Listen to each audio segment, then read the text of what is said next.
people do it to scrape because they want people to notice and be like, damn, that car is so low, it's scraping all the time. Personally, if your car scrapes all the time, you fucking failed. The purpose for me of being static is that you put in the work and you made it so that your car functions at that height.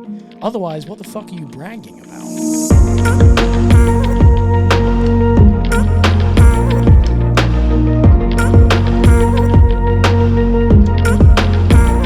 Yo, what's going on, everybody? Welcome to Substance Podcast. I'm your host, Liam. And I'm your other host, Matt.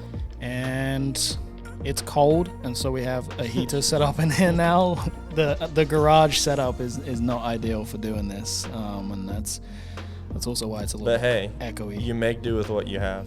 Yeah, we're doing all right. Humble beginnings. Hopefully, like a year from now, when you guys are, watching and listening to this podcast, it looks like a sick studio. Or am I getting ahead of myself? Dream big, right? Well, we have officially dropped one episode. We've recorded more than one, but we've had one episode that is live now. And so if you've listened to that, which I assume if you're listening to this one, you probably already have, but you may not because this is the first one that is visual. So, hey everybody on YouTube. Hey everybody on YouTube. Please have some patience with me in the first episode because Liam's used to being on camera and I'm not. So if I'm just gonna put it out there because if you put shit out into the world, it won't bother you.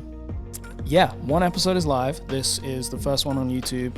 And so if you guys don't want to sit and watch this for an hour, which personally I wouldn't, the only reason I'm doing the visual. Nice one, Liam. No, I really you don't watch podcasts. The point of a podcast is that you listen. And so, yeah, if you want to listen to this, on your commute or you're at work, whatever, you're just doing errands.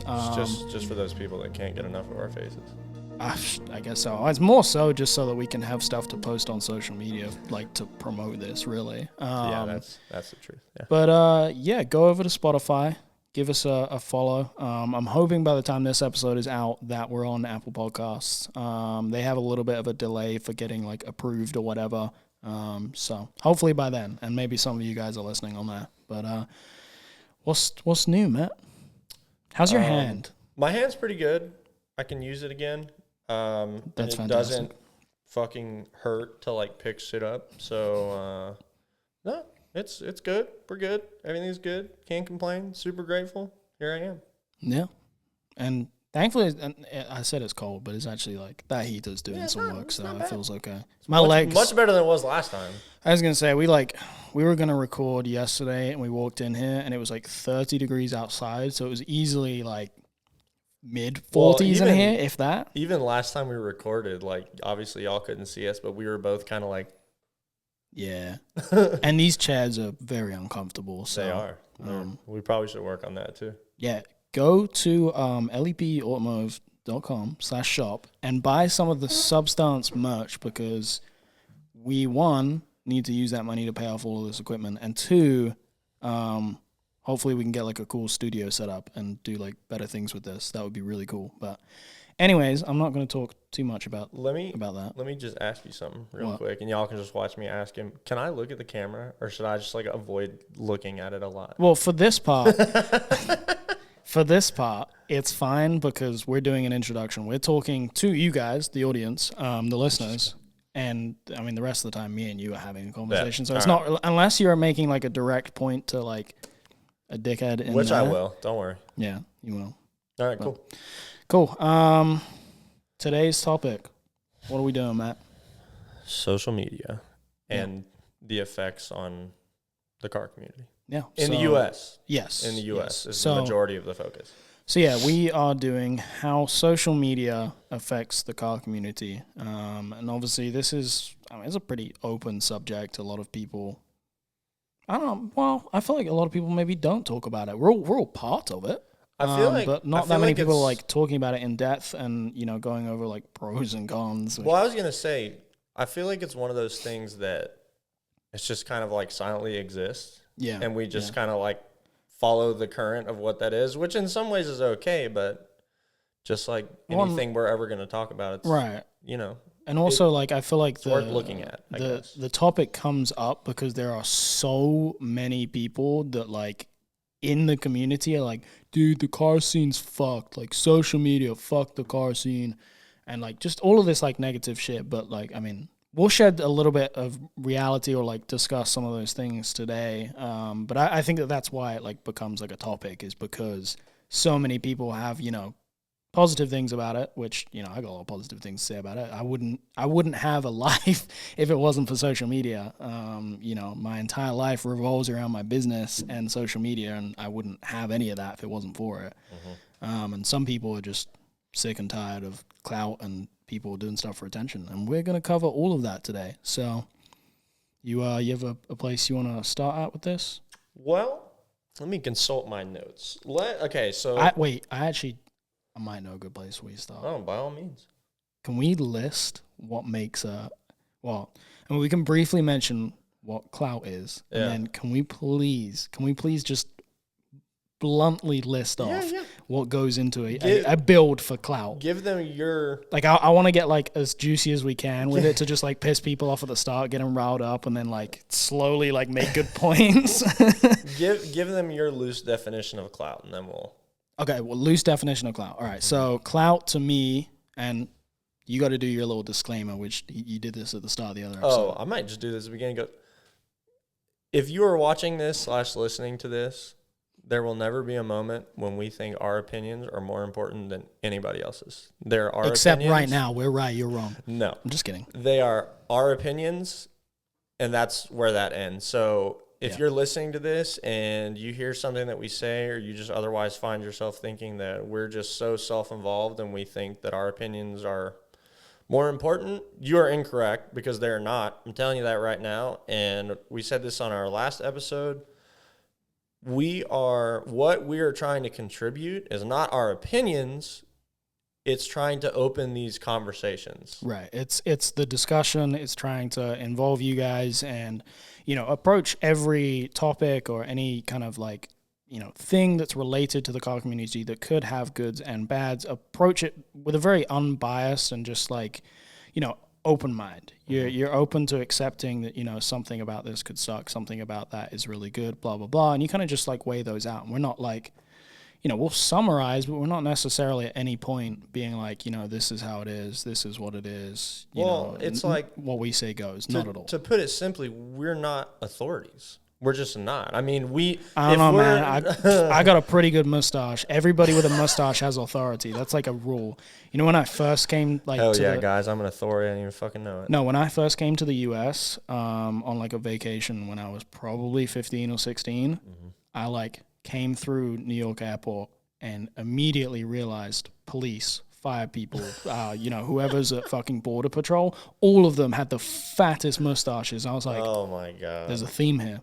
Authority, mustaches. That's why I grew one, man. Because I knew you wanted the authority that came with the mustache. I knew that I was going to be making this podcast and I needed people to take me fucking seriously, dude. So I grew this thing out and now you guys are here. All right, well... Just kidding, guys. Liam is an authority because his mustache... Please don't ever take that shit seriously. No, so, yeah, to put it simply, we are not authorities. We don't claim to be, and we never will. We may have a lot of knowledge about something, but here's the thing that it's a theme that you'll hear us repeat a lot, is that... It's perspective. Getting new perspectives is integral for growth in anything. Whether it's cars, just look...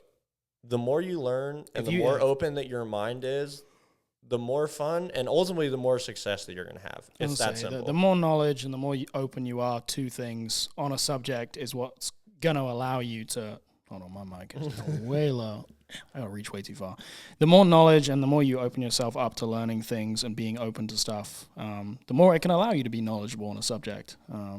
So we'll move it on, but if you want to clip anything, just clip that. Our opinions are not any more important than anybody else's. There are opinions, and we're just here to open the conversation. Bet. All right, let's talk shit on some fucking piece of shit cars.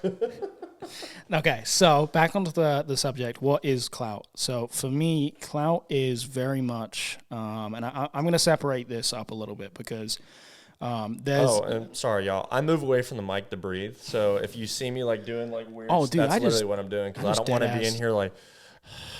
I just breathe in the mic, dude. Okay. Well, that's the difference between me and Liam. Yeah. But anyways, so for me, I'm going to separate it up. There is a difference between, doing stuff for attention and then doing stuff because it's a business and it's, beneficial to your business. And so what separates those for me is clout. Clout is that, you are doing things to get attention. You're doing things to, get that persona on the internet, to get that, serotonin boost, to get likes, shares, whatever, just people engaging with your shit, whether it's good stuff or bad stuff. You literally just want people to engage for no purpose other than you want attention. That for me, that's kind of, that's what clout is for me. Is you get clout because you want attention. Yeah, I mean, I would generally agree. I mean, it's, for me, it's pretty similar. Like I think anybody that even remotely knows what the idea of clout is would agree that it's an attention thing. Yeah. It's an attention thing. And don't get me wrong, there's nothing wrong with getting attention for your car. I mean, I feel like everybody has at least that little part of them that enjoys that, Right, but it's right. like when people can see from a mile away that that's more than likely the reason that you built the car the way that you did was when you start losing me, basically. Yeah. No, it's doing things for the sole purpose of attention. That's kind of the definition for clout for me. But let's talk about, what makes a clout build, or what makes a car that is built for clout. Like because there's definitely like defining characteristics. And of course there's like ways that you could go off of that. But like, if we just want to talk like bare minimum, like clout starter pack, which go to lebautomotive.com/shop. You can get the clout starter pack shirt right now. You guys are probably going to hate me for doing ads all the time, but hey, I got to make a living somehow. I was going to say, we got to pay for this equipment somehow. Somebody's going to be like, he's doing it for clout. I'm like, no, I have a business. It just justifies. That's the only difference. That justifies me getting attention. All of it's literally just a cover, dude. You're literally doing all of this and spending all of this time so you can be like, yes, I look at my car, please. People like me. Yeah, exactly. No, not at all. I love business. But anyways, this is such a fun subject. I just want to get this out of the way because it's such like, this is going to be the part that will like piss someone off or trigger them because and then we're 100%. We're going to do it early on because that way if they get pissed, they're not going to want to hear the rest of this. So you can just right.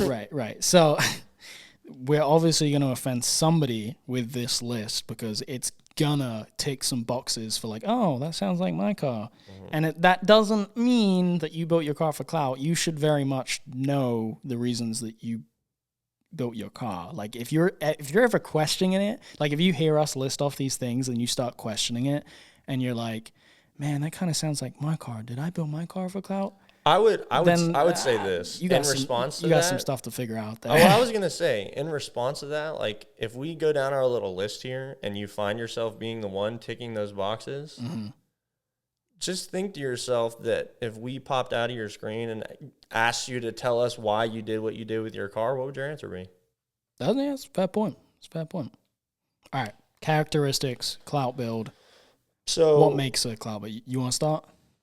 Yeah, we can do yours and then I can go through mine.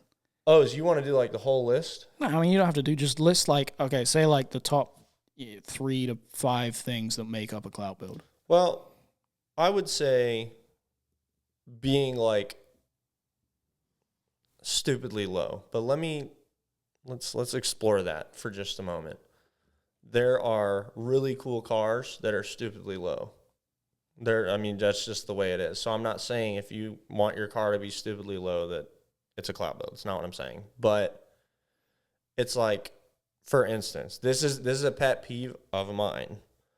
When people do like a whole ass track build, as it were, and then like it's a on track influence. Then it's on. Well, no, like I've literally seen like they're like caged and everything, but then they're on bags. I'm just not about that. And when you start adding just really like just loud styling, chassis mount wings, just really loud, large stuff, just that doesn't make sense. Just doesn't have like a cohesive theme. Well, isn't the race car styling, is that not the cohesive theme that they're going for? If if you're gonna do that, why dump it on its ass? I don't know. I kind of disagree with you on that. Well, that's why we're here. I was gonna say I can kind of get down with some like race inspired builds that are like slammed because it's kind of cool. By the way, guys, Possum, our friend, is sitting in on this episode as our producer. He's not actually producing anything, but he is holding up his phone with scorecards that say "laugh" because he can't verbally laugh. Anyway, all right. So no. Okay. Just list the characteristics, like 3 to 5 things that make a clout build. Just list them. Don't go into them because we'll go into them afterwards. So, I mean, I don't know. I feel like a lot of these are just like really. Here's what we're going to do. I haven't been around at shows enough recently. That's true. To have. So what I will say is this. For me, the general feel is if you have a car with a lot of really loud styling, but there's no like cohesive theme, as it were, to it. Like there isn't like and it feels distinguishable reasons when why I certain see things were done. Your car, or even better, when I hear your car pass by me and I look at it and it just, again, this is an opinion, but for me, it's a very distinct feeling that I feel like a lot of us can have when you see a car that just feels like, look at me, look at me, look at me. Just things that like bright colors, loud noises, really like just out there, like body kits, stuff like that, right? Yeah, that's what I would say for me. Fair enough. So my list, 100% at like the top of the list, at least for right now, I'm going with camber because that, we like camber. I do. Me and Matt are a little bit differently. That's kind of more what I was thinking about when I made like crazy camber.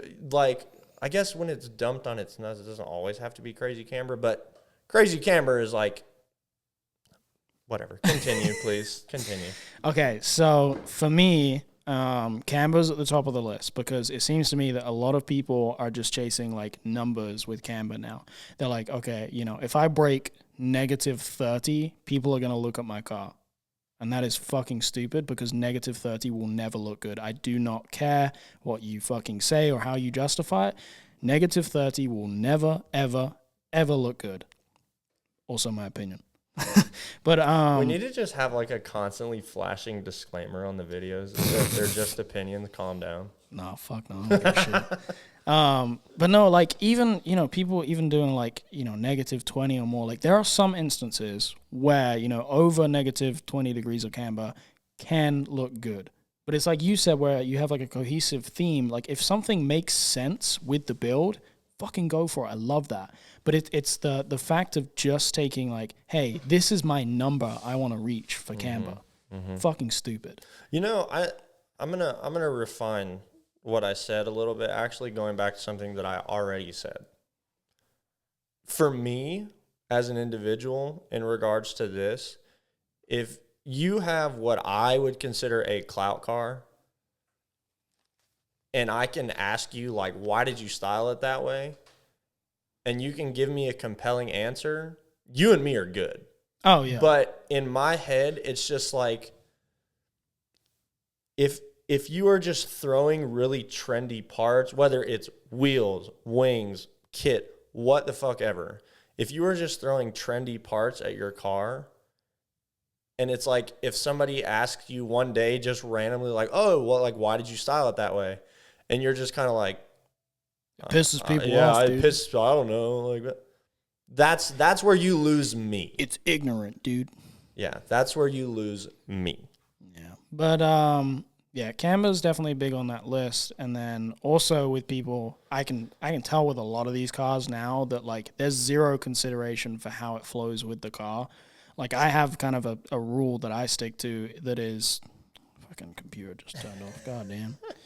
I have a rule for me with, I don't want the camber angle to go past like the A-pillar angle. Yeah. So if you look at like the front of the car or like front, 3/4, if the angle that the camber is more than the slope with like the windshield or whatever, it just looks really like weird. It doesn't flow. That's something that me and Liam have in common is the importance of body lines Right, taken right. into Ju- or, I mean, consideration just when you do things like that. in general, just thought I mean, put into a build. yeah. But okay, next on the list after camber is 100% like this whole like static trend where it's cool for your car to be like scraping all of the time.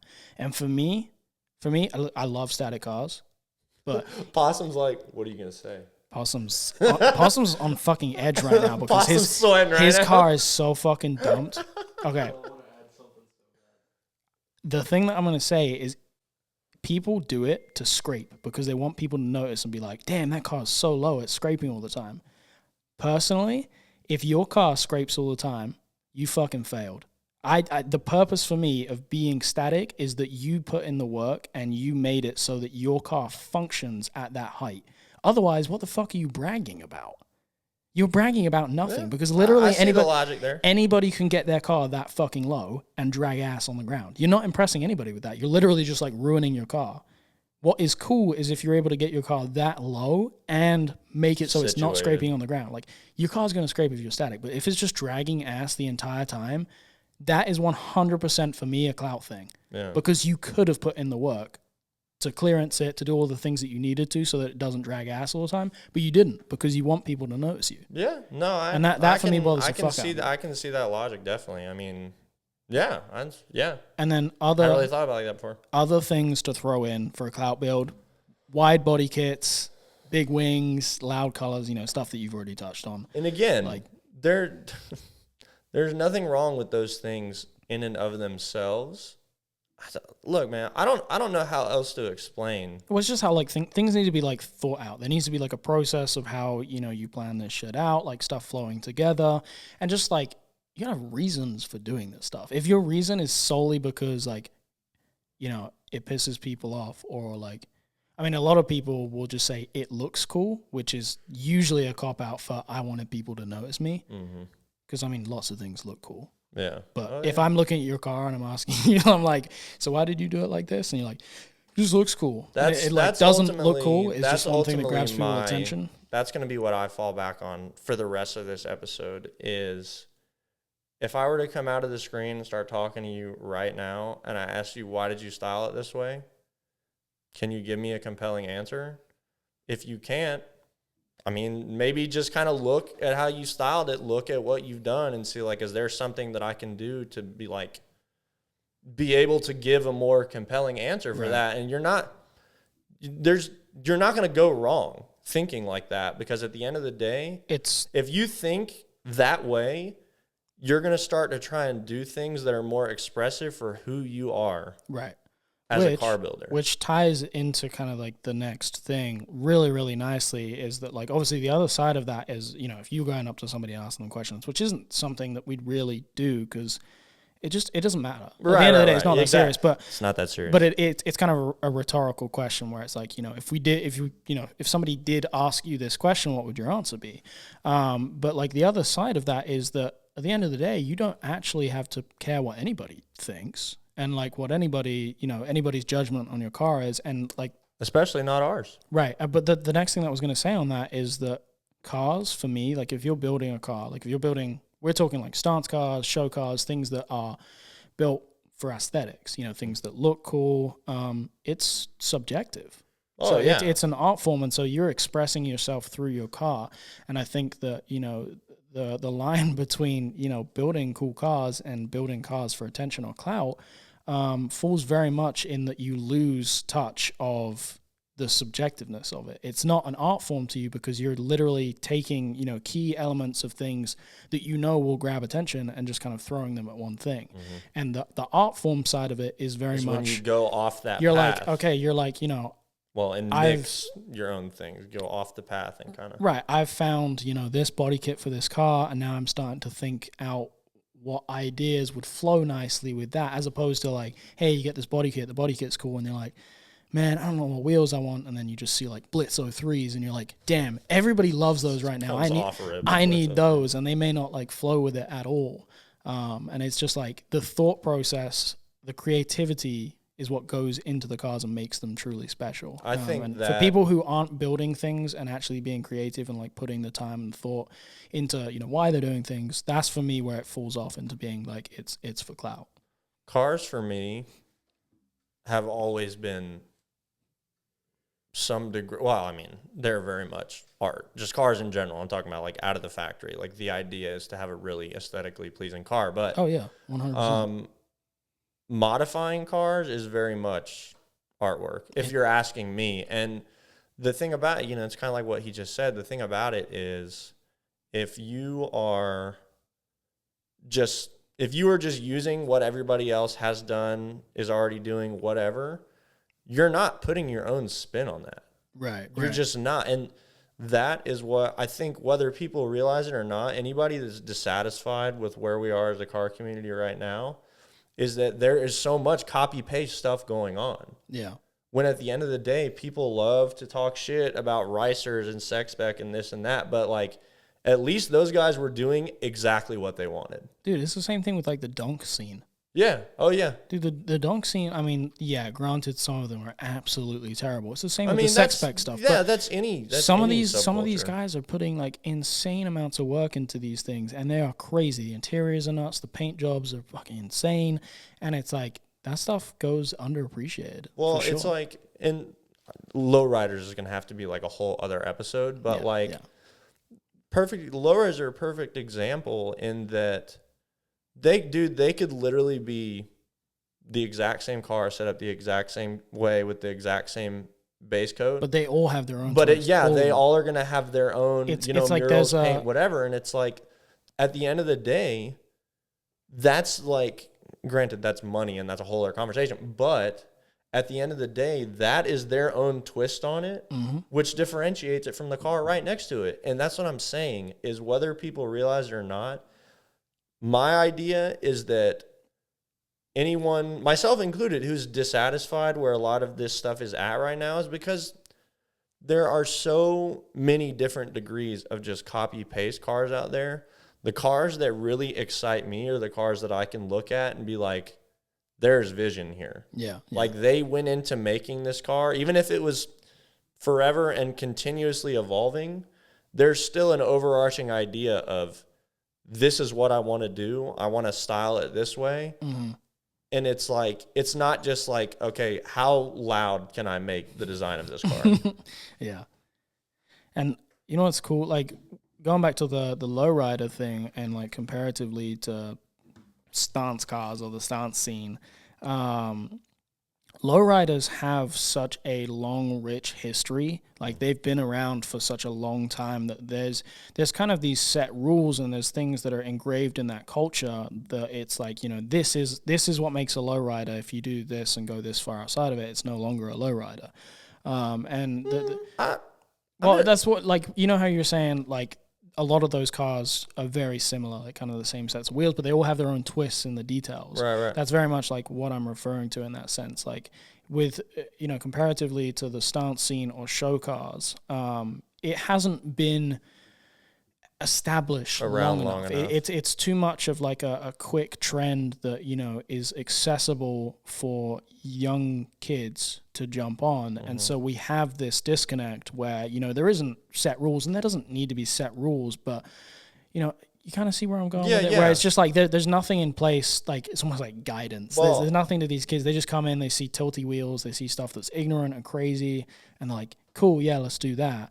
And there's definitely that huge disconnect of like, I'm going to use a word that you just used to kind of segue. Mm-hmm. Trend, yes.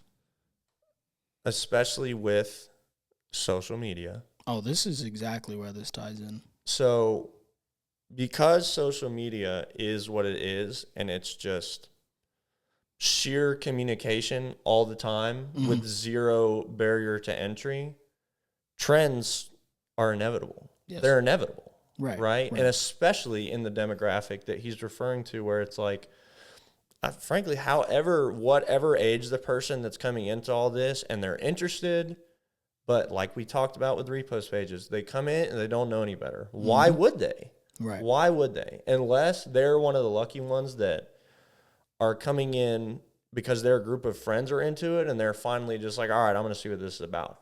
Outside of that, if you're totally new to this, the only tool you really have to use at that moment is social media. Right? And so what are you going to see on your Explore page, generally speaking, especially when you just got into it? Really trendy shit, right? Yeah. So that is the thing that I would say is one of the biggest effects that ultimately I see as negative that social media has brought with this is it just created like this wholesale constant revolving like trend thing. And granted, before social media as we know it today, as far as car things go, you had forums. Right. A lot of the guys that have been in and around this for much longer know and or, you know, we're in forums and just like communicating with other people using their platforms in forums. And I always thought that was pretty cool. That was before my time. Right. But I always thought that was pretty cool. But the nice thing with forums is that it was, you know, it was always policed by the enthusiasts. Right. The forums were always specific to, you know, the platforms and the chassis. And so, and if you were being stupid, people could light you up. Right. Well, the good thing with the forum is that, you know, if you didn't want to be there, you wouldn't be. Right. Whereas social media, it's just so easy for anybody. It's so accessible. There's zero barrier to entry. And so, yeah, it's entry. really easy to just do fucking whatever. Take influences from, you know, bad things very easy because it's so accessible. And I think social media, for me, like this is kind of a roundabout way that I've like summarized it over the years, is that I call it the microwave genre, where it's, you know, kids want as much gratification for doing the bare minimum, and they want it as quick as possible. So instead of, you know, preparing a nice dish and putting it in the oven, they're pulling the Hot Pocket out, throwing it in the microwave, and then boom, I got a Hot Pocket within like, you know, a minute. Right. It's the same thing with cars where it's like, okay, what can I do that's going to garner me this attention, you know, is going to get me this serotonin boost from social media stuff and as quickly as possible. And there's not enough people that are making home cooked dinners right now, man. Well, it's like, and that's Swear my to other God. thing. Blossom's cracking up. That's my other thing is a part of, I mean, this is just a fact. I don't care if anybody agrees with me or not. Like a part of that, the fact that that happens is literally just a consequence of like the society that we're, and I'm not going to go into all of that, but right. The point is like the instant gratification in and of itself comes from social media. Yeah. You know what I mean? So, but the difference is, like I said, the lucky ones that come into this and have friends that may have been into it in a while, you have some level of guidance there. Right? But if you're coming into this with zero guidance, already like predisposition to just kind of think that way, I mean, you're you can't help it. Like you don't know any better. So, happen, but ultimately, you have to make a conscious decision at some point when you get the I mean, this sounds really weird, but when you get the knowledge that we're saying right now, well, it's also it's a passion thing too. Well, yes, but it's like ultimately for me, when you get even a little bit of like the train of thought that we're talking about right now, where it ultimately becomes a decision. Right. It becomes a decision. Do you either want to do the microwave thing and take the easy way and just ultimately never have X demographic of people, us, like be into the shit that you make? If you're okay with that, fine. Be okay with that. Do whatever you want. But I would argue that the demographic that like defines the best part of the community that we're in and that you're coming into, like you can be one of them. Right. All you have to do is make the decision to take what you're doing and what you say that you're passionate about seriously, and don't just build shit for attention. I mean, look, let me rewind. Don't build shit for attention without a cohesive vision. Like I said, if I showed up at your house and I asked you to explain to me... We should just start doing this. If I asked you to explain to me why you're doing what you're doing, just think about what your answer would be and go from there. But at the end of the day, man, effort and execution and vision. But the big two for me are effort and execution. And the thing about that is I guess I'll talk about this real quick, but he will be my shout out at the end, but there's a guy in Atlanta and he goes by Totem. I actually found him through graffiti originally. I'm from Atlanta.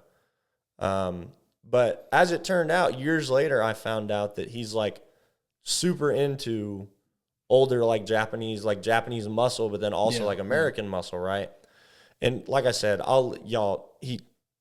you need to follow this guy. I mean, it's unbelievable. But I actually had an extended conversation with him one time when I was at a show that he put on.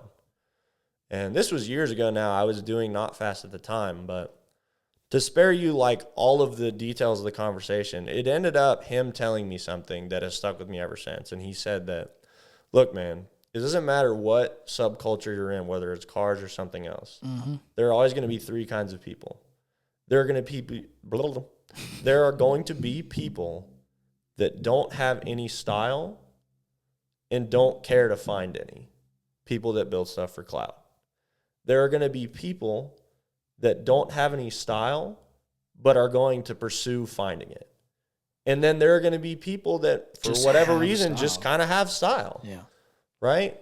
So it's like if you are new to this, you don't have to settle to be one of the people that just never has style because you don't currently have it. Right. You just have to make a conscious decision to decide what you pay attention to on social media in regards to cars.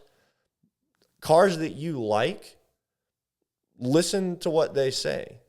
Cars that you don't like, notice what you don't like about. I mean, right. I really like it's like it's like doing fucking case studies for like school projects and shit. Like study these cars. Yeah. Like if you see cars that you and like, that may sound kind of whack, but no, like, and depending on the car, there is a lot to take in. Right. Really there's well done to cars, there's a lot to take in. Right. But guys, look, the holidays are coming up. Thanksgiving is coming up, and, you know, it's a good time to be eating some for Coilo. No, I'm just kidding. This is a good time to be eating home-cooked dinners. You ain't going to show up at your family's place on fucking Thanksgiving and they pull out some microwave meal. It's the same fucking thing for cars, man. Stop throwing that shit in the microwave, pulling it out and expecting it to be good. Because when have you ever had a microwave meal that hits as hard as a home-cooked fucking dinner? Never. Well, there was this one. I'm just kidding. Build your fucking cars right, and it will hit so much harder than your fucking shitty microwave shit. Fuck. No, but like, and look, sorry, it was just such a good analogy that I had to fucking. Well, no, I mean, and it is honestly, because look, man. At the end of the day, effort and execution. They go a long way. And vision, that's what you need. I mean, and at the end of the day, man, like, I'm just going to tell you straight up, coming from somebody who's never owned a set of 3-piece wheels in his entire life. Peasant. Like, yeah, you damn right. Perpetually broke over here. That's a sticker, isn't it? Perpetually broke? Somebody makes it. I'm sure somebody does already. Trademark. No, we're going to get into overexposure and oversaturation here in a moment. Right. But, no, coming from somebody who's never owned a set of 3-piece wheels in his life, and it's very likely that I never will. I mean, whatever. You just don't care for it, yeah. Yeah, so, but the thing about that is entirely feasible that you're going to spend more money in the long run. In this particular instance, you're going to spend more money getting a trendy set of 3-piece wheels when you could have used that money in another way. To do something else. To do something else cool to the car that's ultimately going to get you more attention than the trendy 3-piece wheels would have been. But that's not why you do it. No, but like in the parameters of thinking that way. Right. You know what I mean? It's like if that's your train of thought. Yeah, if it comes down to the choice between just getting trendy 3-piece wheels because you can afford it and you can be like, oh yeah, that's gonna fuck. You know what I mean? But then if you could like just look at the car or think about, whatever your vision is a little bit differently. Weigh up your options. Like, what else could you spend that money on? That's what I mean, dude. And it's kind of like, this is going to be another episode, so I won't go super into it, but it's like rep wheels. It's the same general idea in that you're going to be much better off when you think long run. You're going to be much better off saving money to get the real wheels or whatever actual wheels you want to get. Same thing with coil. Same any rep, anything parts. Just There's do a it right. quality difference. Yeah. Just do it right the first time. Right. And you'll be much better off. So one thing that I do want to tie this into, because it just makes sense. Money, like coming into this. I'm going to be quiet so you can listen to him talk about this. Big thing, okay, which I've noticed a lot, is that people tend to have this justification, and they may not like verbalize this. They may not actually say that this is why that they did something, but a lot of cases, if you're really diving into a car and you're you know, I can use my car as an example. I'm not trying to like big head this or anything, but you know, with big ass head over here. Right, dude. I need a new studio. Anyway, go ahead. No, like with the amount of work that I'm doing with the car, like the processes that I'm going into with cutting everything apart, topping the rear end, like relocating door jambs, like all of this crazy shit, as well as, you know, repainting the whole car. There's this mindset, which I think a lot of it comes from the pressures of social media and thinking that you need to do things for attention, blah, blah, blah. There's this weird mindset that like, hey, if I'm doing this much work and I'm spending this much money, why wouldn't I do it in a way that people are going to notice it? And that for me is the wrong mindset to have, because surely the point is that you should be doing it for yourself. Like right. if you are doing something to your car, 100%, it should always be because you think it's cool. And if you're ever doing it like, hey, you know, if I'm spending this much money, I want people to notice it. I kind of don't fuck with that. And I get that some people jump to that justification because they're like, yeah, you know, I'm going to spend, I don't know, 20 grand on doing all of this custom bodywork stuff and paint and everything. Like, why wouldn't I do it, you know, loud enough so that people notice it? I want people to notice that I did all of this work. And that's great. You know, people should be able to recognize all of your work. But and this is my opinion, I just much prefer when it's subtle. Like, you did the same amount of work, you did it in a way where people don't notice it. I would argue this. For me, if you put enough time, effort, and vision into a car, Absolutely. Hold on. If you put enough time, effort, and vision into a car, I'm going to be spending extra time looking at your car trying to find those fucking things. Right. Those parts that you're spending money on but are not immediately visible. Exactly. And it's like, that's something that this is just based off my own experience in meeting people just throughout the time that I've been, you know, doing this, whatever the fuck you want to call it. The people that are really fucking into this stuff are all not stickler, that's the wrong word, but they're all obsessed with details. Mm-hmm. They're all obsessed with details, every single one of them. And it's like, the thing about that is, for me, I just, in my own experience and anybody that I've talked to, having a car with a lot of really cool details is like incredibly satisfying. Cooler, yeah. Incredibly sad. And it's like, again, in my own cars, like, I have no idea if anybody listening to this, whether you've seen all the cars that I have, if you've never seen them, whatever. Again, like to remind you, perpetually broke. But trademark. The point is, I did what I could with what I had to get to the vision that was in my head. Right. Granted, 3 of my cars, I had great visions, and just for different reasons, I couldn't get there, right? But even when I had the car, outside of like when I was brand new to this and making like newbie decisions, after that, I always tried to have my car at a point where I was still proud of it. You know what I mean? And it's like, with one of the cars, that was literally just coilovers, wheels, and a fucking really cool Advan sticker that I really wish I had strategically placed on the fucking dashboard. Yeah. Bro, well, and I had the Advan stickers on the fenders, but like those little fucking details, the Advan decals, and just the wheels that I picked, that's not a lot of shit. I didn't really get all that much attention at car shows whatsoever because it was kind of subtle. Granted, that's kind of my style in general, but the point is, I was so happy with where that car was at, regardless of how much money I was not able to put into it, just because I had those details and I knew if somebody was interested in it, I could be like, oh, check out this other thing I did. Right. And for me, going back to my point, arguably, I think it's so much cooler if you did all of that hard work and did, you know, put all of that time, put all that money into doing something crazy, and I can't tell that you did it. That for me is so much cooler, because then I don't disagree. I'm just gonna say though, this is something that I'm I'm seeing Liam talk about it, and he's more like jazzed about it than I would be. But continue listening, because I can probably assume where you're coming from, like as in like most people will walk past it and not give it any. Oh, I don't care what any. I'm talking about myself. Oh, okay. I'm just kind of listening. I was gonna say, kind of listening. Yeah. For me, if it's at that point, like I feel like you're on the same level as like OEMs. Then, like if your car comes out looking like you did so much work and you can barely notice it, and you like really have to work to figure out like what they did, that's so cool to me, because then I can I put it on like a higher pedestal, because then it's like they resisted, you know, the psychological urge to do a bunch of crazy shit so people would notice it, and two, they did it to such a high standard that I can't figure out. Yeah. It's crazy. No, I really appreciate that. I'm with you now, and I think that's pretty cool. And that's kind of why I've done a similar thing with my car, is that I wanted it to not be something where, you know, I don't care. I don't care about the attention, and my car only gets the attention that it does because I document everything on it. You know, if I had no videos on my car and it like shows up done, I'm sure, yeah, it would garner some attention, because to a degree it's relatively crazy. A clout car. I'm just kidding. Not even. I'm totally kidding.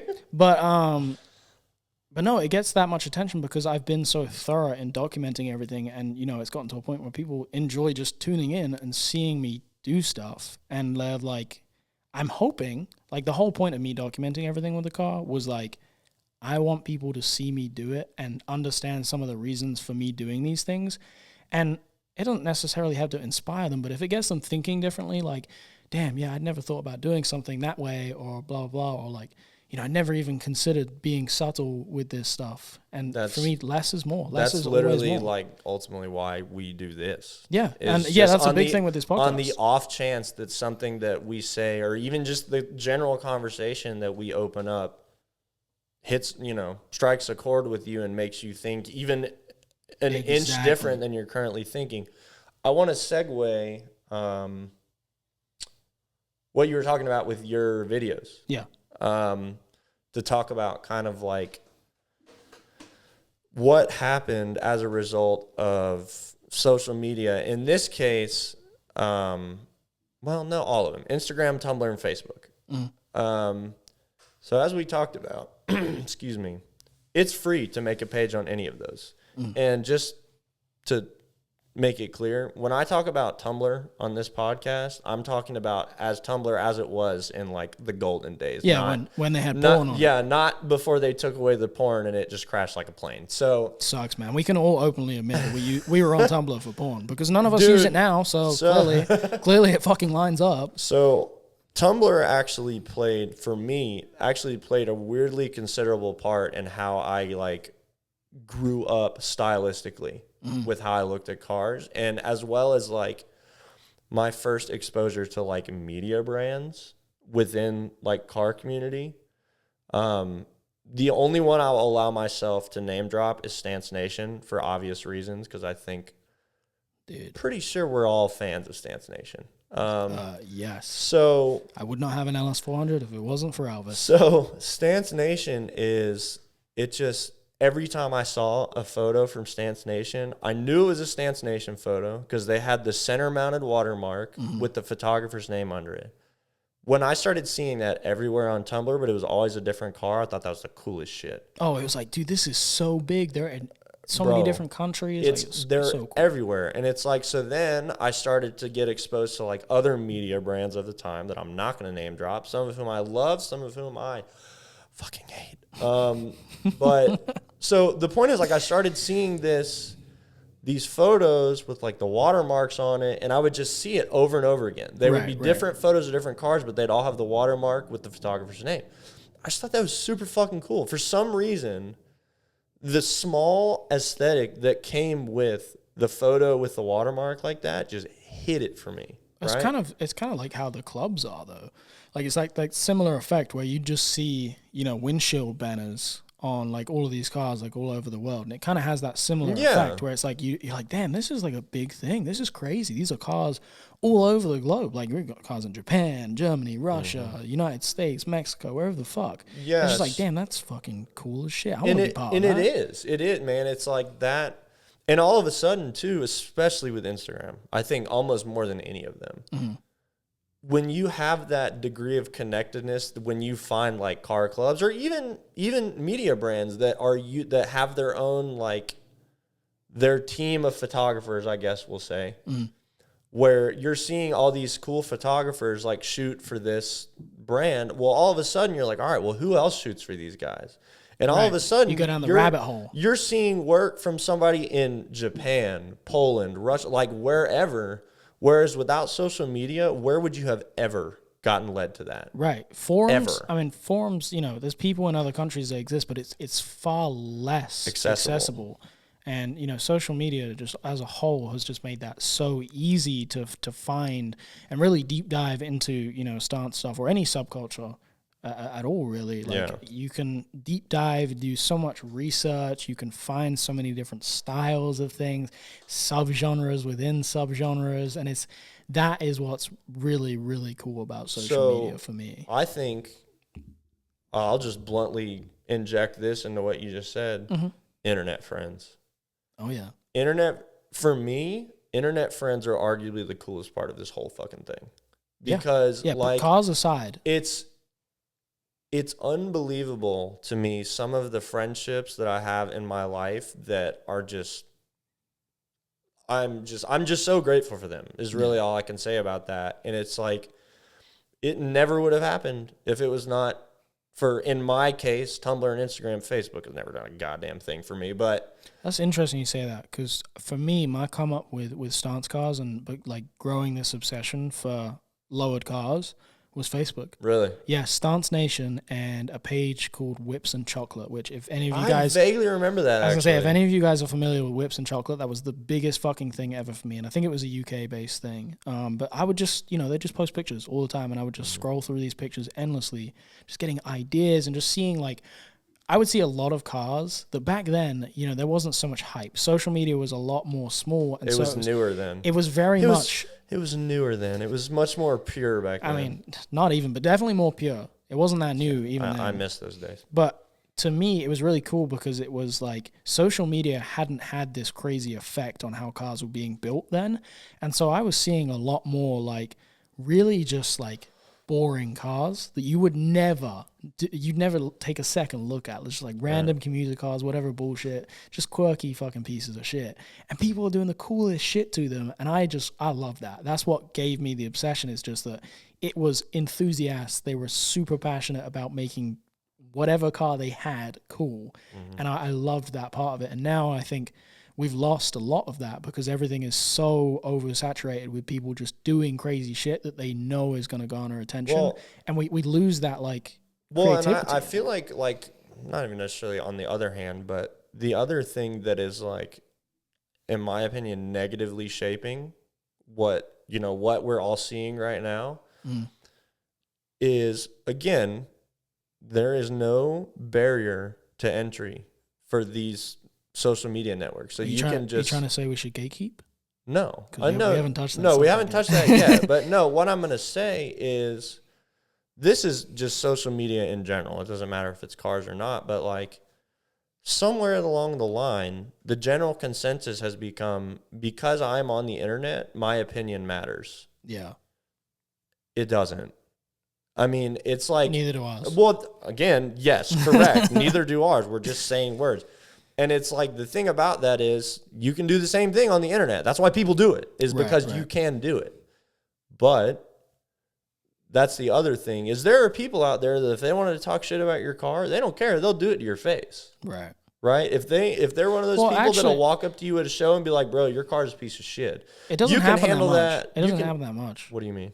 What doesn't happen that much? People don't go out of their way to actually say something negative about a car to the owner's face. It doesn't happen on the internet. Often. Oh, on the internet they do. Yeah, no. You were saying like at a car show, like going. I was gonna say that doesn't happen. People don't do that. I'm using that as an analogy to say that people, because it's the internet and they can just be. Someone will do like, it to me now. They'll come up to me at a car show and be like, "Dude, your car fucking sucks." Please do it. See how long you can. You appeared vulnerable on the internet for 2 seconds, and I knew that I could come up to you and say this. Please do. Honestly. No, so I'd get a kick out of it. If somebody came up to me and were like, "Dude, your car sucks." I'd be like, "You got some balls, kid." Fucking gives you a high five. I'd give him a fucking noogie. Pat him on the head. Give him a noogie and then just be like, run along, kiddo. So someday. someday you will grow. What I was saying about that was that there are some people out there that don't fucking care. If they don't like your car and they feel the gumption to walk up to you at a show and be like, yo, your car sucks ass. Yeah. However you want to handle that is up to you. But what I'm saying is, it is a lot easier for any person to tell you on the internet that your car sucks ass. Oh, yeah. And generally speaking, no, you can just be like, okay, cool. Do you want a fucking cookie for feeling that way? But the thing about it is, especially for the people that are new to this and just coming in, if for whatever reason you make a stylistic decision and a wall of people that you don't know on the internet starts telling you how shitty it is, yes, there are absolutely people that can see a wall of people saying how shitty it is and be like, all right, psst, you know? But a lot of people who are new to it are like, a lot of people that are new to it are already like super like, oh, should I do this? Should I do, I don't know about this. Right. So when you get a wall of people telling you that it looks like shit, whether you think it does or not, at a certain point, it gets really hard to ignore that. Yeah.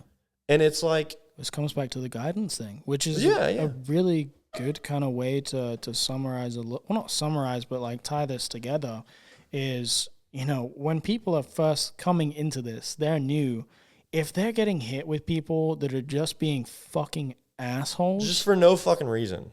then Just for no reason. what is that doing for the community in trying to encourage people to get into this stuff? If all they see is when they go on to Instagram, they see these like crazy attention-seeking cars, and they're like, oh yeah, I got to do that to be accepted or whatever. That's not really like the right way to go about it. At that like, point, I feel like with kids coming into this, we should be like making an effort to like make it clear that like, hey, time and effort is gonna garner you respect. If that's what you're after here, like time and effort and putting thought into something is what's gonna garner you respect, which everybody in some way, shape or form wants, attention or respect or whatever. We're human beings. That's any subculture. Right. I mean, that's art. Right. That's So fucking anything. We're not gonna say that, absolutely, I don't build my car for attention at all. Everybody wants a certain attention. part of you does. Yeah, everybody wants to feel appreciated for the hard work that they put in. And as a natural human desire, we need to just be guiding people in the right direction with that. Instead of, putting all this stuff in their face and hyping up stuff that just really isn't good and it's really just like the wrong direction, positively encourage them to do good things. Like, hey. Yeah, well, just put in the effort. Put thought, and instead of having this wall of people that are just overly negative. Like if somebody has already come into it and they've already made the right approach, and then there's just a wall of people that are negative about it, and they're like, "Hey, this sucks," or blah blah. Get fucking 3-piece wheels. Your car fucking sucks. Or they just talk shit on something that could, had those people not approached them that way, could have blossomed into something better, but maybe they're completely discouraged at that point. Like, whatever, car scene's toxic, I don't want anything to do with it. We can segue that right into gatekeeping. Perfect. Because, so, loose definition of gatekeeping for anybody that does not know, gatekeeping is essentially when somebody decides that they are the authority on a given topic, and anybody that says something that in their eyes is incorrect, whether that person is saying it because they're new and they're ignorant, or if they're saying it just because they're misinformed, or just for whatever reason. It's the protecting the thing. They're like protecting the subculture, and it's a really fucking weird thing, and people do it with all kinds of stuff. But I mean, if we're talking like culture as a whole, people are just fucking strange. Oh, It's such they really are. It's such a weird thing. Like, to me, if you think with an outside perspective, right, if you love what you do, like you really enjoy building cars, you really enjoy being, creative and expressing yourself through a car, why in your head would you have this weird switch where you're like, I don't want other people to enjoy this. Only I can, or only the people that are involved right now should enjoy this. And it's like arguably, exactly in the scenario that you just said, emphasis being on if you enjoy like being able to be expressive with that thing, cars in this context, it's like you have you come to a choice, you come to a decision. When you see somebody doing something, you can either just fucking talk shit to them and just try and knock them down, or you can try to share with them whatever information that you have that may be applicable in this given situation. Now, I have seen people where you can't tell him shit. And you know what? If you want to be like that, fine. But it's like okay, this is, the fucking nouns are getting weird here. If you see this person that is doing something that you feel yourself wanting to gatekeep, right? At that point, you have a decision. You can just come at that person sideways and tell them how shit they are and how it should be, or not even tell them how it should be, you just tell them how shit they are, right? You could do that, or you can just like, I don't know how you want to go about it. I don't know if you'd ask them or just tell them, but like, yo, this is like how this actually is. Now, right. They run into a decision after that. Like the person who's consuming that information, they can just tell you to fuck off. They're either going to have an ego about it and be like, no, I don't want to hear what you have to say. Or they're going to be receptive and it will help them. Imagine that. Being receptive furthers the good shit for everybody, right? But so going back to, I'm really bad with tangents, but going back to what I was originally responding to that you said is like, if you are into, in this context, a car, like a car subculture, and you really enjoy it because it can be so expressive, why would you not want to, like, if nothing else, like guide a person who can ultimately also be expressive and you could appreciate what they bring to the table? Right. I'm not saying like, oh, like this guy's just throwing shit at a car. Like, fuck it. I want to be inclusive. Like, yeah, that's kind of like, no, I don't want anybody to get this confused. There's a guidance thing, man. You can choose between trying to guide and educate somebody in a topic or a subculture that you know about, or you can choose to be like, fuck you, we're not friends, you're not allowed. Right. I don't know. My like small summary, I think, up to this point in this episode is that, first of all, have an open mind, man. Oh, and I'm talking about to your own ideas, but to the ideas of other people. And the thing about it is, don't get it twisted. You don't have to take to heart everything somebody says to you. You can fucking disagree with people. Right. But at least entertain what they're saying to you. Exactly. Right? But for me, the difference between a car that is styled loudly and a clout car is vision. Yes. And like, just, guys, if I showed up to your door right now and I asked you, why did you style it this way? Just think about your answer. We're not going to do that, by the way, but rhetorically, I might. Before you move on, the vision thing, this actually ties quite nicely into which, you know, the name of this podcast is Substance, and this is a name that I have had in my head for a long time, for a company, a brand, and it's pretty cool that it's lining up with this, because the meaning behind it is substance as a word. One, it's a cool word, right? But it plays into it because stance is a subculture of the car community, and also the word substance ties into it as well, because we like cars with substance, and a car with substance is something that has vision, it has attention to detail, and it's something that people put time, thought, effort into. And so everything kind of ties back into that, and it's a little bit of a play on words, but the meaning behind substance is it's all of vision. It's vision. So yeah, I just had to input that somewhere, and I'll probably bring that up in more episodes because I want people to notice it. But yeah, I mean, I will never. That's the thing. I will never forget that discussion that I had with Totem that one time. Is the three types of people stylistically, and he was just kind of like, execution is the most important. You don't have to have the most expensive car in whatever fucking parking lot you're in, but it's like, if you put a lot of time and effort into how you executed whatever your vision was, you're winning. I mean, absolutely. You're winning. Like, and that's why I'm totally, bro, I could just have a poster. I don't know why I chose poster. But the point is, you could have photos of all of the cars that I've ever had lined up next to each other. All the modified cars anyway. Right?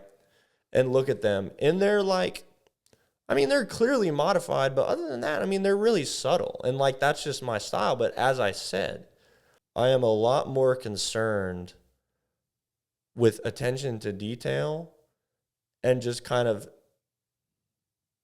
just doing something that I can be proud of. Right. Really. And because it's like I was saying earlier, like for me, I can't speak for anybody else, but for me, cars are art, man. Yeah. Modifying a car is you doing art. I don't know if some people are like, it's not a what. I don't know if you're weird about that word or what, but it's art.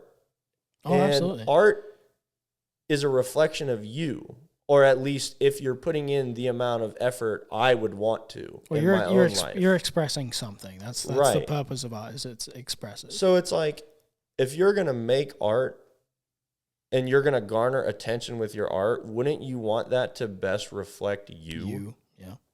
Well, because otherwise, what do you have? Then there you go. You just have clout. Right. This just ties into the cause. It's like where you're saying that, you know, you want to build something that you're proud of, right? Arguably, somebody who has a car that they built for clout, they could be proud of it, but are you really proud of the car? See, that's what or I mean. Are you proud of the numbers that your car brought in? That's what it's like. You got to be honest with us. You got to be honest with yourself. Right. I mean, that's just, again, that's why I'm phrasing the give me a compelling answer thing is like, if I put you on the spot like that and you don't have a good answer, you just don't have a good answer. I'm not going to be like, fuck you, you're ruining the car scene. I'm just, Right. You're not going to have a good answer. And I'm going to be like, all right, just wondering. Right. And then you have to sit with that. Right. It You is, know what I yeah. mean? And it's like, that's the thing. So it's like, if you're listening to this and you feel personally victimized by what we're saying, Shoe fits, wear it. Oops. dude. Well, I mean, there's that, but let me take the arguably non-gatekeeping way, which we're not doing. But the point is I'm going to tell you this: just because you currently have what is lining up for our list as a clout car, that doesn't you don't just have to leave it there. No, you know it what doesn't. I mean? It doesn't Like, automatically. It's not a clout car. It's very much. It is your own approach to it. Like if you feel victimized by some of the things that we've said, that you need to do some Just self-reflection there. evaluate. Yeah, you need to Yeah. do some self-reflection there and ask yourself, like, okay, well, you know, if you can very easily be like, well, no, you know, my car ticks those boxes that they mentioned, but I didn't build it for attention. I really love my car. Then do your fucking That's thing, it. Then dude. that's Do your answer. fucking You didn't thing. build your car for clout. Like that's literally it. You know, we can list off and make jokes all we want, but nobody can tell you what your car is or what your car isn't. And that's that. Like, we're not fucking defining I just anything. kind of stumbled on something right now as we're talking about this. What? Clout is almost the exact opposite of what, in my opinion, this should be. And what it should be is deeply personal. Yeah. Because, I mean, and that wraps up everything that I'm saying, where it's like, you don't have anything to prove to me. I mean, Right. if you don't know me, you don't fucking, what do you care what I think? Clout is very It's much. how do you feel about what you're doing? Right. Clout is that, like, you're trying to do things for other people. Right. I think that, And that they're makes total just, sense. you're cheating yourself if you're doing that, man. Honestly, like there's just, if you do this in a way that is fulfilling to you, which I would argue anybody that does not build a car for clout and builds a car because they're chasing a vision that they have, at least for me and everybody that I know, it's a pretty fulfilling thing. It can be really difficult and annoying and frustrating and shitty sometimes, but at the end of the day, it's a really fulfilling thing. Yeah. But a lot of that fulfillment comes from the fact that you go to sleep at night thinking like, I'm doing exactly what I want. And when it gets to the point I want it to get, even if nobody else, the people whose opinions I give a shit about will probably be into it. Yeah. Yeah. And for me as a person, that idea is a lot more valuable than fucking 10,000 followers, wherever the fuck. The only, matter of fact, the only valuable thing for me at this point with 10,000 followers would be like Business. engagement from a business standpoint. Outside of that, dude, That's the separation. There's business and then there's doing stuff for clout. You know, if you're chasing numbers because you're trying to make sales for your business, you have something and you rely on it. yeah. That's totally justifiable. And that ties into, I want to summarize this because we're already over an hour and we still got to do like a little Q&A and stuff. Yeah. Summarizing, you know, if we go back to the original question, how has social media affected the car community And I think to go full circle, like there's definitely a lot of negative things that you can, focus on when it comes to this topic. It's very easy to get carried away with that and just be like, fuck this, fuck that, I hate this. But realistically, social media has brought us together. Connectedness is crazy. There's idea sharing, crazy. There's so many aspects of the car community now that I don't think would be the way that they are if it wasn't for social media. I think shaking my head no, but I'm agreeing with you. Yeah, yes. Like even like stance cars as a whole.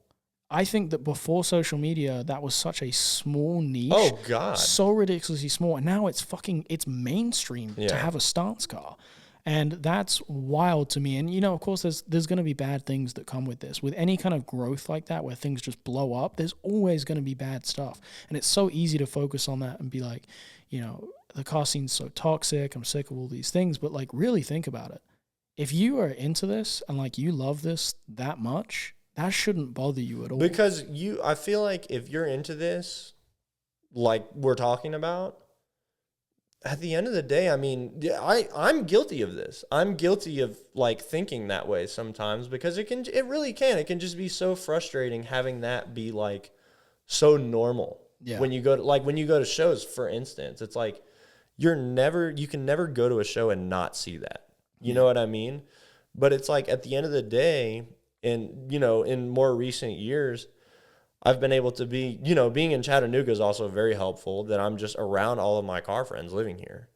But, ultimately it's like when you kind of find your thing and you find your vision and you're just focusing on chasing that. Yeah, generally shit doesn't matter. Generally speaking, between you chasing your vision and like the friends that you have that you likely have because they're like on your same wavelength, I guess. Mm-hmm.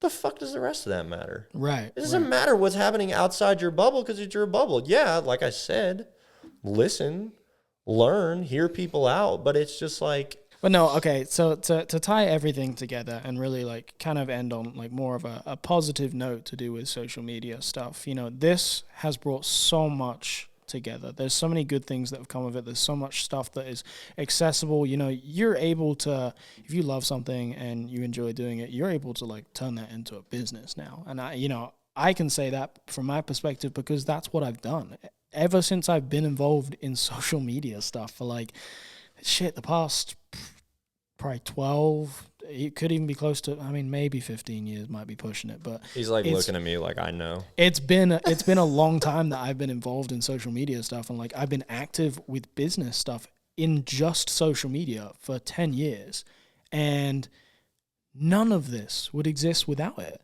And like there's so much stuff that I'm so like thankful for, and I'm so happy. There's so many people that I've met, and like so many things that I've been exposed to, and that's the key thing, being exposed to things through social media. And I'm just very thankful for it. I think that social media, it's had a lot of negative things, but with any kind of huge growth, like I said, it's bound to happen. There's gonna be negatives and positives, and I think it's a mindset thing. If you're able to reflect and see that the good things that have come of it, and appreciate the stuff that you have going on and how accessible everything is, you're set. It really is a mindset. If you focus, and trust me, it'd be pretty easy to sit back listening to this episode and be like, damn, they kind of just like contradicted themselves, because it seems like you've been negative this whole episode. Honestly, we probably will, like every episode. Well, no, but that's just a contextual thing. That's kind of the point, is that, these episodes start off and it's an open discussion and we go over all of these things, but when we summarize, we really come to the point where we're like, this is a good thing. We may dwell on all of these things that are bad and go over all of these points, but we end off on a good point. We're in car scene therapy right now. That's what's happening here. 100%. If you're here for it. We start out like with this, just like, man, fuck this shit. And then by the time we get to the end, we talk all this, like, it's not that bad. Yeah, and also there is a method to that. I do it on purpose because it's a smart move to get you guys to engage in this. You're not supposed to tell them that, Leo. Oh, my bad. Yes. I didn't say any of that.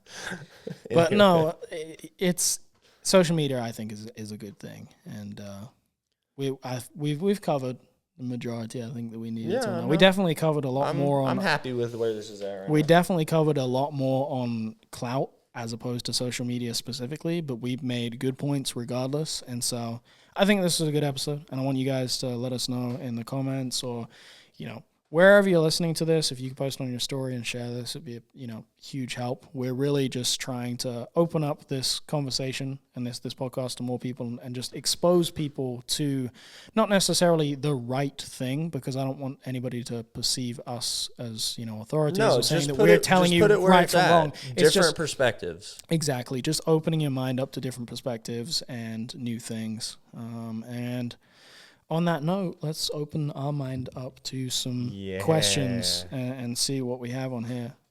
Every episode, towards the end of the episode, I'm going to do a Q&A, and we're just going to go over some questions that people ask us, and we'll give you guys a shout out. So if that's an incentive for you to, send in a question, please do.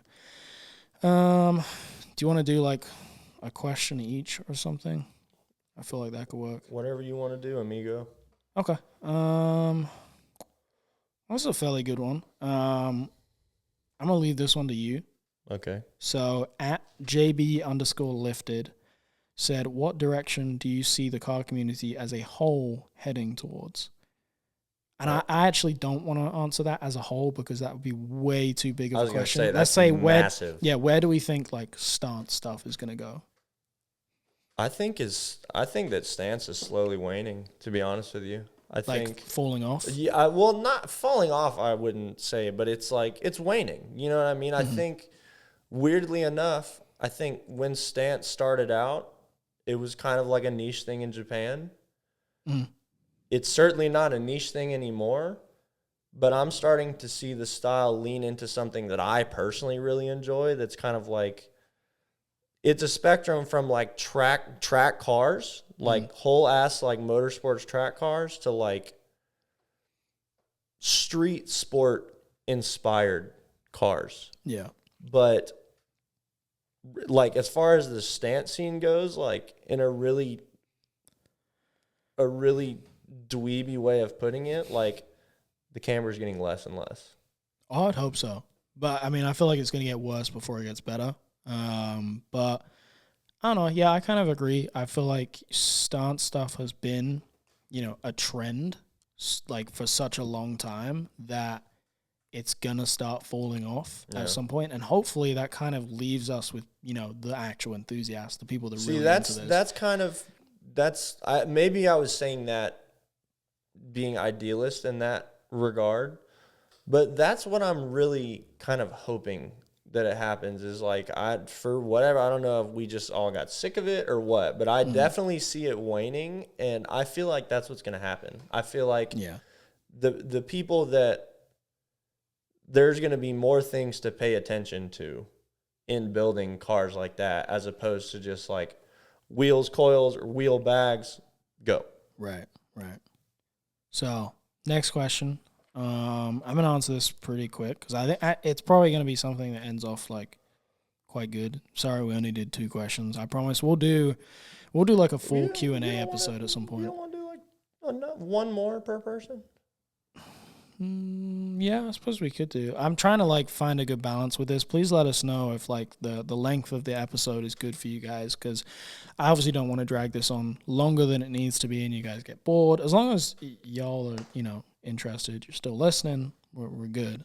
But yeah, we can definitely do more questions. Let's see. How do we end sideshows or hood rat shit related to cars?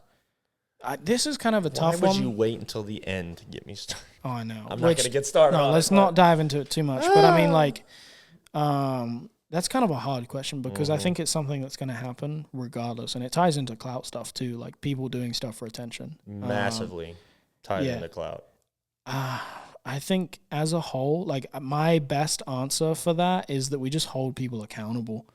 Like that's literally it. And I don't give a shit about anybody's fucking street rules. Like, don't be a snitch. It's just like, nah, if you're doing some fuck shit that's like ruining the community for the rest of us, you should be held accountable. See, and that's the thing, is a lot of the people that don't that protect kind of shit, these fucking dickheads. Seriously. They do that kind of shit. They like to be like, oh, you're such a pussy, I'm just doing whatever. It's like, no, bro, let me tell you what you're doing.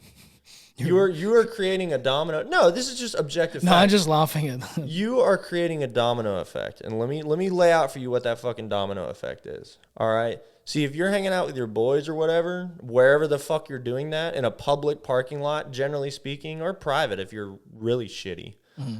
But you're like, oh, dude, I'm going to fucking do a burnout. I'm going to go drift. I'm going to do whatever, right? So you're going to do this in this lot that you don't own, right? There's a time and a place, bro. Everybody loves a fucking burnout.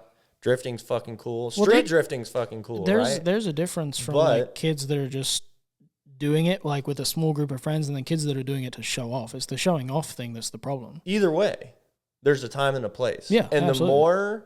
the more that whoever the fuck does that stuff, the more authorities and just the community at large pay attention and start associating that demographic with the rest of us. Mm-hmm.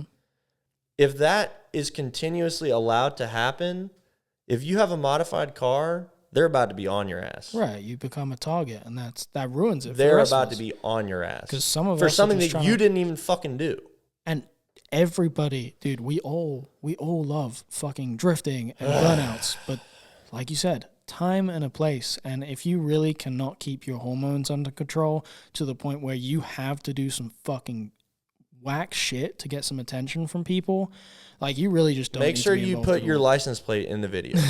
Like get maximum attention. Well, there's just it's really dumb, and I think that there's definitely a lot of people that are involved in the community for the wrong reasons. Like especially with takeover stuff, the majority of the people that are involved in takeover stuff, they're not enthusiasts at all. These are just people that chase adrenaline, and I see the same stuff in like street racing stuff too. Like I've been out to a lot of street racing stuff when I lived in Detroit. There are people that are enthusiasts, they enjoy building cars, and there are people that are just chasing the adrenaline, chasing the attention, they're chasing, those quick hits, like it's a drug for them. Yeah. And those are the... No, such a boomer when you said that. I know, I kind of did, but like it's But just, I get it, though, I get it. It's, people are doing things for the wrong reasons, and unfortunately it ruins it for the rest of us. And there's always going to be those people. Right. We can't, if somebody's involved in cars for the wrong reasons, I'm not going to fucking change the way that they perceive cars and why they think about it. Like, you can't change it. It's just going to happen. But key thing, my answer for this, how do we end how do we end sideshows?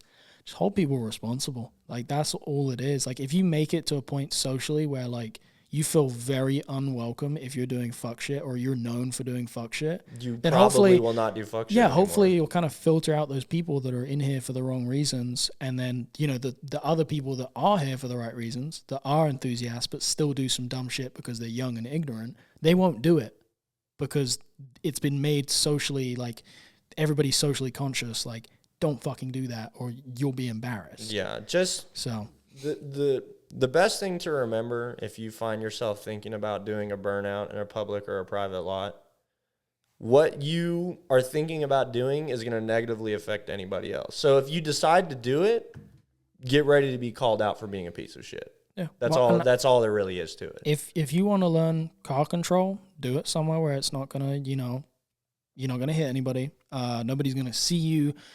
Like, I have no problem with you doing stuff like in public streets or private parking lots, as long as you're doing it because like you're trying to learn something or whatever, and you're away from people. You're not doing it because you want attention. Like, there's a time and a place. Yeah. But anyways, last question, which I think this is kind of a cool thing to end on because it'll probably have a good message. But how do we make the car community a better place? Oh my God. Be nice to people. Guidance, like I always say, be the person for them that you didn't have when you were in their position. Yeah, I've said that. I've said that about a lot of things, like with photography, whatever stuff. Like when I was coming up into something, I maybe didn't have that person, but I made some decent choices and ended up where I wanted to be. But some people don't, and for me, as somebody who wants to positively encourage people to get involved in the stuff that I love, all I want to do is be able to make it more accessible, more welcoming, and like just a bigger thing in general where it's like, this is a good place to come. And instead of having this wall of people just being dickheads and telling everybody this sucks, blah, blah, blah, don't do this. Like, just be nice, be welcoming. Don't gatekeep. So I'm going to agree completely about don't gatekeep. I think that's super important. But what I'm about to say is I think it's going to encompass everything that I believe about that. I'm going to tell you guys the 3 types of people really quick one more time so you remember. You have people that just don't have style when they come in. You have people that don't currently have style but want it and will pursue learning about it to get to it. And you'll have people that just walk in the fucking door with style, right? Mm. Figure out which one of those that you are. And this only applies to stunt stuff. Like if we're talking about like motorsport stuff, completely different. Yeah, it's different. It's different. But with an aesthetic based, modifying cars type deal, this is something that makes total sense. Yeah. So you have those 3 types of people. Just ask yourself honestly which one you are and go from there. And I mean, at the end of the day, if you're somebody with no style that's just going to do whatever and you're like okay with that, then you're okay with that. Nothing that I can say to you is going to change your mind, but I promise you, you're going to enjoy this a lot more and get a lot more out of this if you decide to be the one that does not currently have it, but is going to find pursues it. Yeah. So cool. I think that would be about what I was at.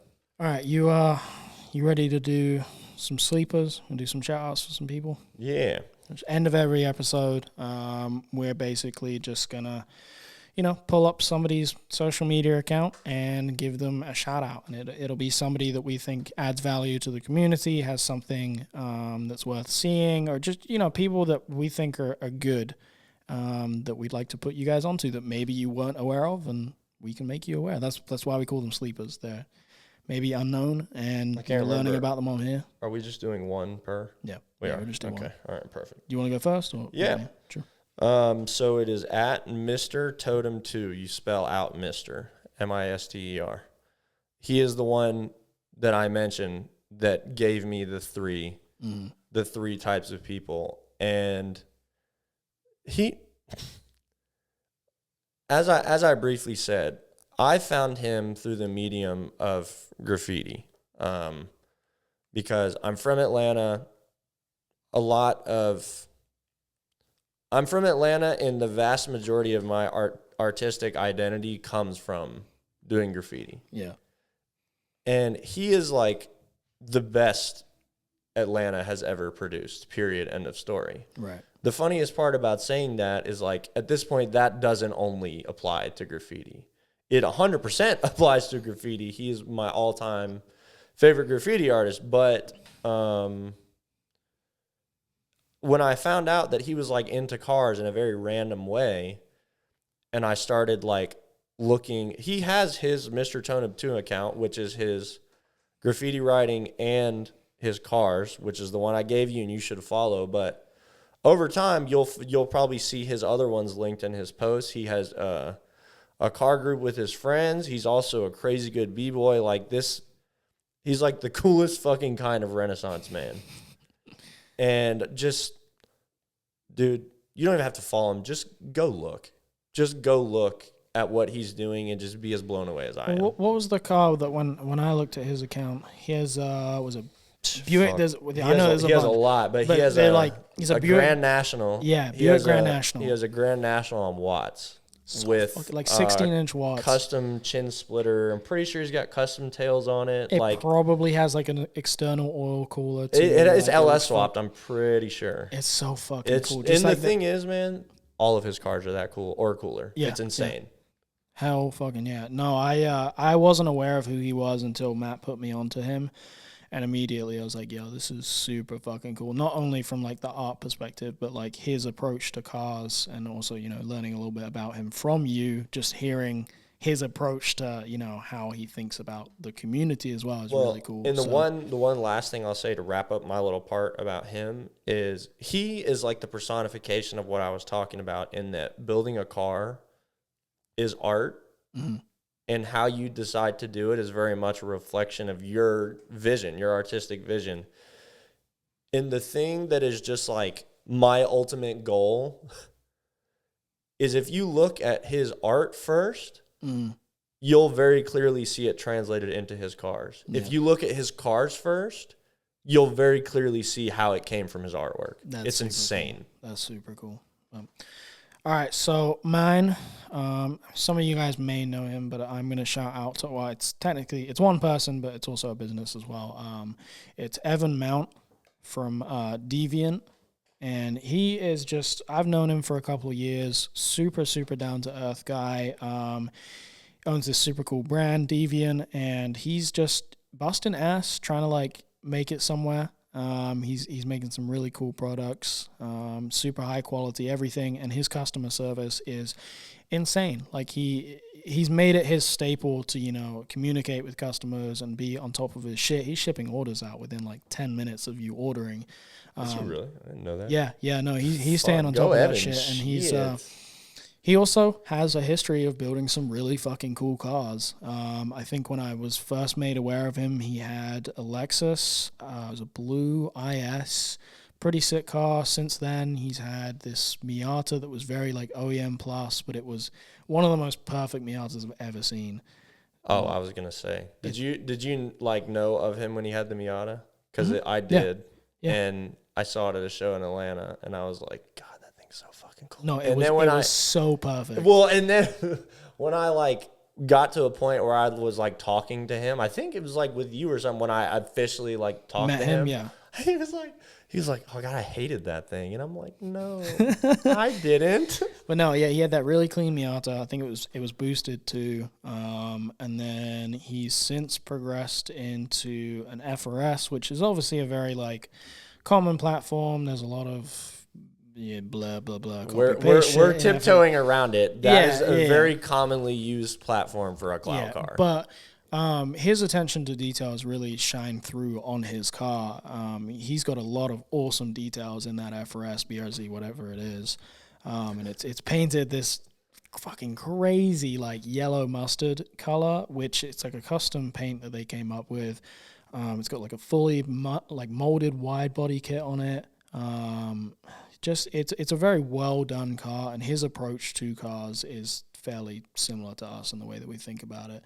And he just recently got an S14 as well, which is also super clean car. Mm-hmm. But yeah, his approach to cars has always been top tier. And clearly his approach to how he's running his brand too is also top tier. So super good dude, and we both love him, and that's pretty much it on Evan. Good dude. Go follow him at deviant.tm, I believe.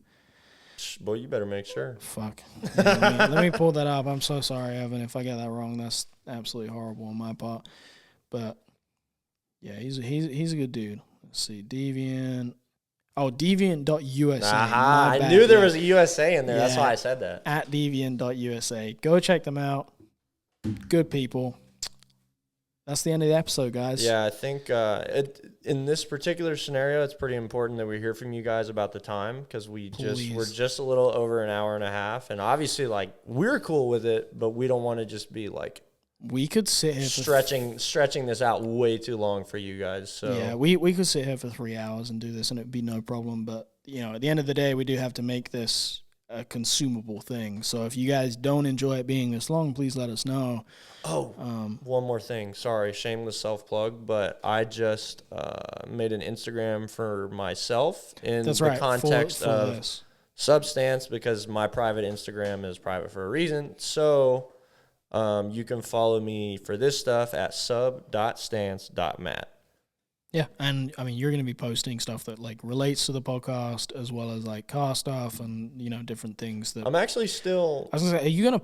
I saw something about you wanted to put people onto like pages. So stuff. That's kind of, since I have the platform, I'll take 15 seconds to explain it. But I actually very carefully curated the people that I follow,